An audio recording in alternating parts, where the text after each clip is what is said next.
est-ce que d'un autre côté, enfin à l'opposé, est-ce que le français n'est pas considéré de plus en plus comme une langue de l'élite, en tout cas ici aux États-Unis? Alors, les Américains aiment la France, ils l'aiment pour sa culture, etc., mais ils conçoivent le français non pas comme une langue vernaculaire, mais comme une langue un peu qui est destinée à donner l'impression de certain standing social en fait.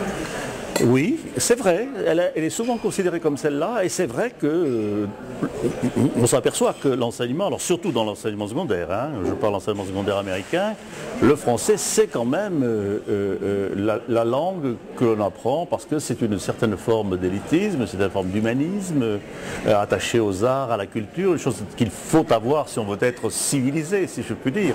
Et vous savez, il en va de même de toutes les langues aux États-Unis, réfléchissez bien et vous allez voir. Chacune a sa niche, comme on dit aujourd'hui aussi.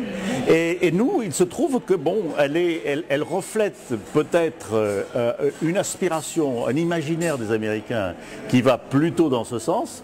C'est vrai qu'elle est plus présente dans les écoles privées que dans les écoles publiques. Mais aujourd'hui, grâce à la francophonie, c'est ce que nous voulons faire voir, c'est pas simplement les Français, c'est tous ces francophones, eh bien on s'apercevra que c'est une langue qui d'abord existe, qui véhicule les idées qui sont à la fois, j'allais dire, pratiques, populaires, mais aussi peut-être élitistes ou très intellectuelles, mais pas simplement ça, cette dimension élitiste, si je puis dire, ou élitaire à l'espagnol, qui lui manque. De même que nous devons essayer d'appeler à notre secours la francophonie pour pas précisément qu'un jour on finisse par ne penser qu'à une espèce d'élitisme alors totalement déconnecté du réel.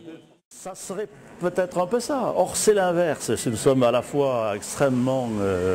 Et vous savez, moi je suis très frappé de voir à quel point dans les départements d'études françaises, qui s'appelle d'ailleurs maintenant françaises et francophones en général, vous avez un nombre de collègues qui ne sont pas natifs de France, loin de là, et qui apportent un renouveau à l'enseignement du français qui est extraordinaire. Les Cadiens, les Louisianes, les Acadiens, les Cajuns se sont bien aperçus de ça lorsque le codophile a commencé à réintroduire le français en Louisiane. Il avait disparu, ce n'était plus le français patrimonial des grands-parents, il avait disparu, donc il fallait le réintroduire. Et bien qu'est-ce qu'il a fait venir comme professeur? Il a fait venir des professeurs francophones. Si vous allez à Lafayette aujourd'hui, vous allez être entouré, n'est-ce pas, de Belges, de Marocains, et même quelques Vietnamiens, n'est-ce pas? Pour la francophonie aujourd'hui. Voulez-vous dire en général ou... En général, et puis peut-être ici plus particulièrement. Sur la francophonie en général, il est évident qu'aujourd'hui, que la francophonie a pu se structurer, même si c'est une affaire de gouvernement, j'allais dire, essentiellement. Elle est petit à petit devenue partie prenante d'un développement durable, beaucoup plus, je crois, beaucoup plus installé, avec des racines beaucoup plus profondes dans les sociétés du monde, et en particulier les sociétés francophones, bien entendu, qu'on ne le croit. Et il est à peu près sûr que demain, la francophonie vivra non seulement parce qu'elle continuera à être plus ou moins aidée, en tout cas une impulsion politique sera nécessaire, mais la réalité sera sur le terrain. Et cette réalité, elle existe déjà, elle continue à se développer, et en particulier, prenez l'Afrique.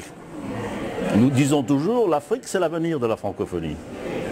Eh bien, je crois que vous avez un exemple qui vous montre bien que si l'on met côte à côte la francophonie telle que nous venons de la décrire pour les Français, ou la francophonie telle qu'est vue par les Américains à propos de la France, mais qui devrait être vue aussi vis-à-vis du reste du monde et du reste de la francophonie, eh bien vous verrez qu'il y a beaucoup à espérer. Je veux dire, c'est quelque chose qui est vivant, c'est quelque chose qui est évolutif et qui fait partie au fond de ce que nous voulons tous, c'est-à-dire vivre en paix, en harmonie, dans le développement.